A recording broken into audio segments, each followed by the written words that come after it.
Hey guys, welcome back to my channel and welcome to another haul in retrospect.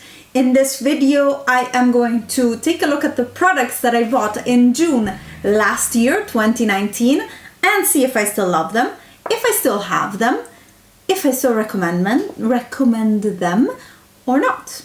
So, I've started doing these after seeing Hailey from Just Buy the Makeup doing them, so don't forget to go check out her videos as well. They're super fun to watch.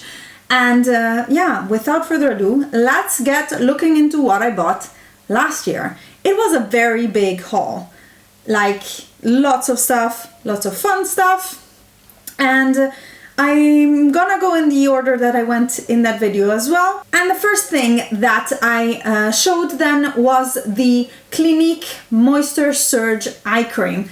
I loved that eye cream. I finished it. It was in my empties months ago, a long time ago.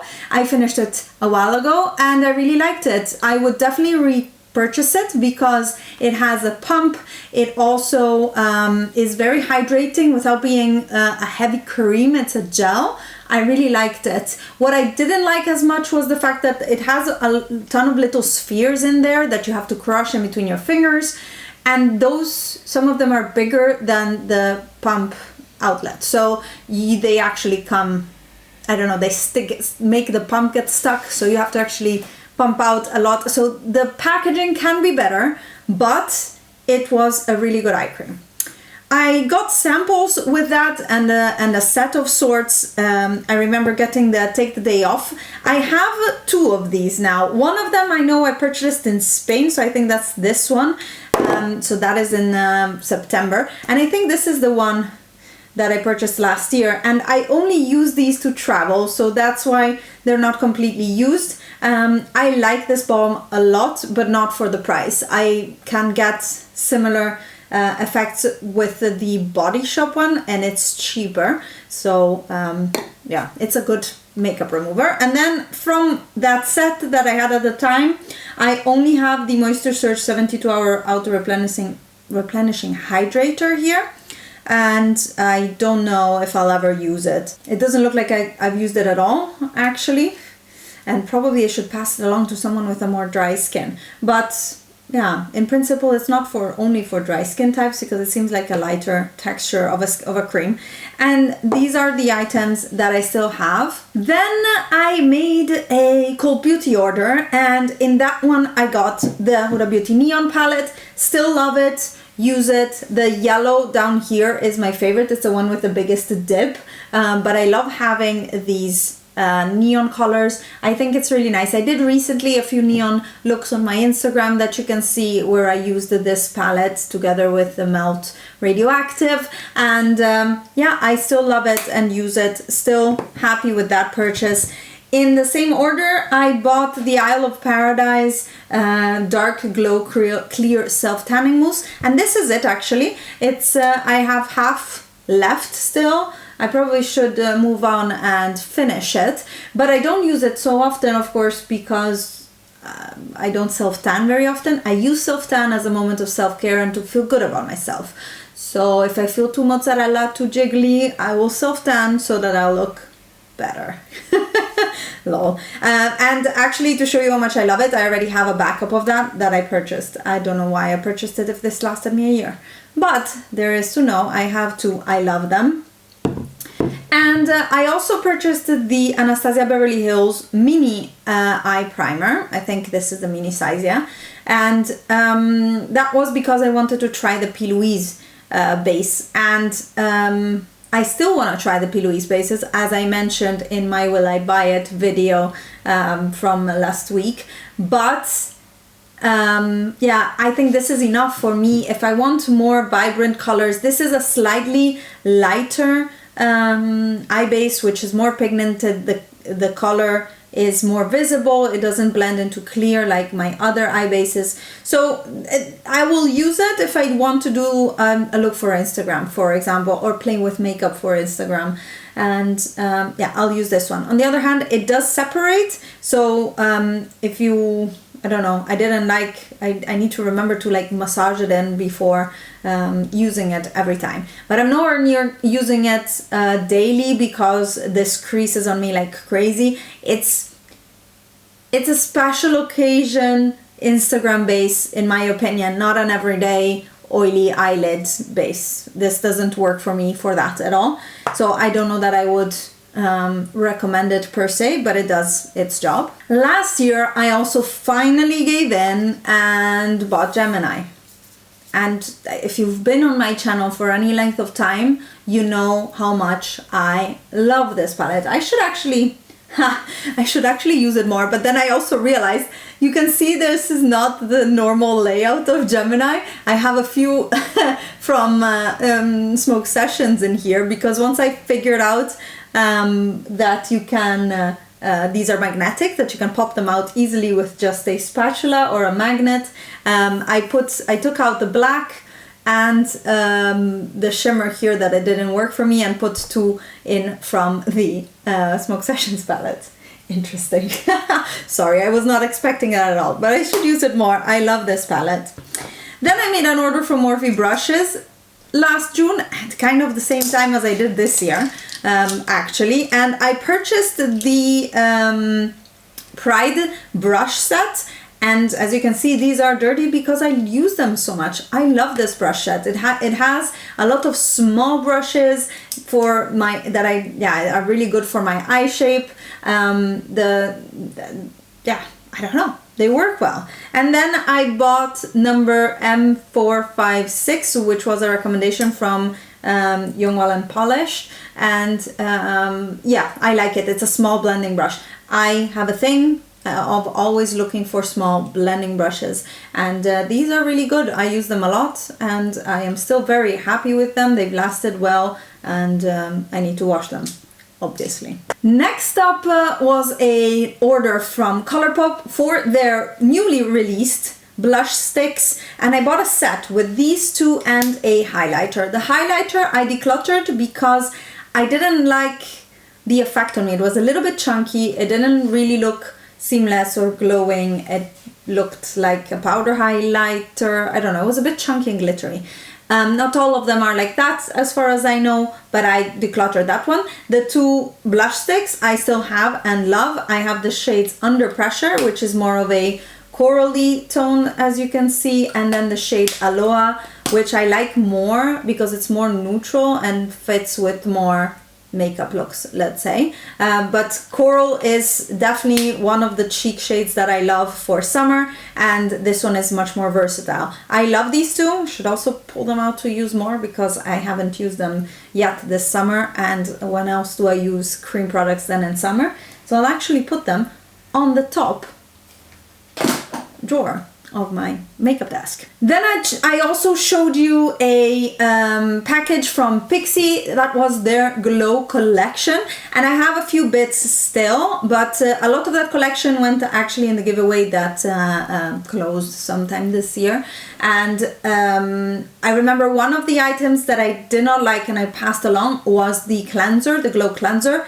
It was just not enough cleanser for me, so I passed it along to someone who has a little bit of a less oily skin than me. I'm using the Phenomenal Gel, which is the moisturizer in that collection. I'm using it right now. I opened it recently for my night cream, and I'm really liking it. It's very hydrating and calming, and I use it after I either use acids or my retinol. I let that sink in, and then I put this on top, and I haven't seen any adverse effect, or my skin has been doing quite well.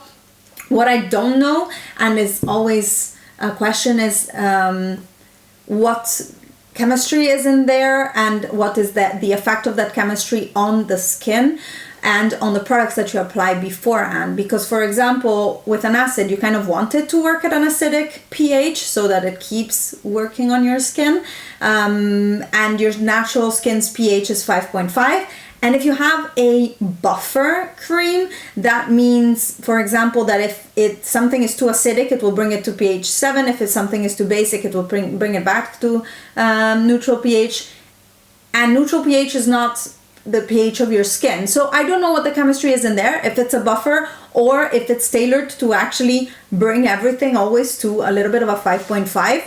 That I don't know, and I'd love to know. The rest of that collection wasn't too much for me because I, having oily skin, I prefer to use BHAs than AHAs, and the Glow collection is based on glycolic acid, which is an AHA. And that is all I am going to say about that one. And then the fun part of the haul came where I showed you my Sephora purchases from my trip to Milan last year. I'm so sad that this year I didn't get to go, for good reasons, but I'm still sad. I had repurchased my Fenty Stunna lip cream in Uncensored because I had lost it at some point at the end of 2018.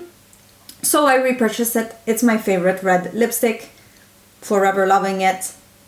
And then the Isle of Doom at the cashiers at Sephora got me purchasing 2 items. One of them, the Lanolips Hydrating Lip Luminizer. I don't like the smell. I don't like the effect on my lips. I don't like it. Yeah, I never decluttered it because I never decluttered it, but I've also tried reusing them, keeping it in my purse. I just don't like it, don't use it, meh. And then the other thing was a This Works Duo, with a little roller ball and a pillow spray. I haven't been using these much because I am sleeping fine, and I just didn't need to use them. I had purchased especially the roller ball because I wanted it to help with my headaches. Maybe it would calm me down, the scent would calm me down, but I've been rolling it on my neck, and it honestly, you smell the scent at the beginning, but then I don't smell it after a few minutes. So I don't know that it works. And I do like the pillow spray, and I know it worked for me in the past, and I'm just keeping it for either a trip. I usually take it on trips where I have a harder time sleeping, or times in my life when I'll have a harder time sleeping. I don't know. I'm saving it for no reason. During my trip to Milan, I also purchased the Inglot White Gel Liner, and honestly, I used it 2 times, didn't like it, and it's still here. And this is how new it is. And I have decluttered it, but so far it's been sitting in my declutter pile because I don't know why it doesn't. Maybe I'm expecting a little bit too much from this because I'd like a nice white line, but this takes a little bit too much effort to build up a nice white line. And it's okay if you want it as a base for color or glitter or neon looks and stuff like that, but as a white gel liner, I didn't like it. What I did also purchase from Inglot were two eyeshadows, and it's these 2, the white and the very light yellow. And as you can see, I have repotted them in a round pan, and these are what is left. I am really happy to have a white matte eyeshadow, and this one works quite well. And I'm almost not willing to buy the Sugar Pill Taco one anymore because I think this one works decently well. And the light yellow one is just a very nice light yellow, but it's not the shade that I use a lot of. So those are there. Also from Sephora, I forgot, I purchased in that trip this shade right here of my favorite Sephora Lip Shine. And it's this beautiful corally shade. I've shown you this multiple times. I love this lipstick. Definitely a fan of this line of lipsticks from Sephora collection. They're very springy, summery, light sheer with a sheen. Beautiful shades. I got as a gift the Nabla liquid lipstick in Baudelaire. Beautiful dark red lipstick, warm. It's really nice. I am super grateful every day. Then I purchased 3 nail polishes, which are these guys right here. Souls on Fire, Peach Side Babe, and Exposed. These 2 I love. They are neon, and one is a bit more orange, one is a bit more peachy. Love them. I'm actually looking forward to starting to wear them again this summer as soon as I feel like it, which there needs to be some sun, and we've had miserable weather now for the whole week. Please, sun, please. Even though my garden's doing well because of the rain. Anyways, love these 2. Exposed is way too gray for me, so I actually decluttered this one, and I'm just waiting for someone to pick it up or like take it from me, let's say. But I don't have a lot of nail polish fanatic friends, so that one was decluttered. And then that was the haul in which I showed you my Tammy Tanuka order, and I only have a few of the original pots with me. That's these ones right here, and this is the shade Subjugation. What I do is just put a little sticker with the name here because the name is in Russian and it's very difficult to remember the translation or read it for that matter. And everything that was not a multi-chrome I pressed, and we've talked about these also in my favorites, and I showed you this palette already where I have my Cleona, and these are my pressed, some of my pressed Tammy Tanuka shadows. The others are in, for example, my dupe palette for the Natasha Denona, and in other single palettes, single eyeshadow palettes. So yeah, I'm actually expecting another order that I made in May, but it hasn't moved from the Russian border and I don't know where it is. So I think I'll wait until the end of June to then ask where it is. And that, you guys, was the haul of June 2019. Overall, all stuff I love and I still have, and a few declutters, like the Inglot gel liner, the highlighter from Colourpop, this nail polish. But overall, positives, good things, especially Gemini, love. The brushes are great. The Huda Beauty palette, the Neon palette was great. Really happy with my Tammy Tanuka order as well. So that was that for this video. I hope you guys enjoyed hanging out with me and talking about last year's haul and how I feel about products. I always say after a year you should know if you like it or not. After a week you might, but it's not necessarily that you've tried it in every way. And a year takes a bit of a better, view on how you like or not your products. Thank you again so much for watching. I hope you enjoyed. Don't forget to subscribe and like this video, and I'll see you in my next one. Bye guys.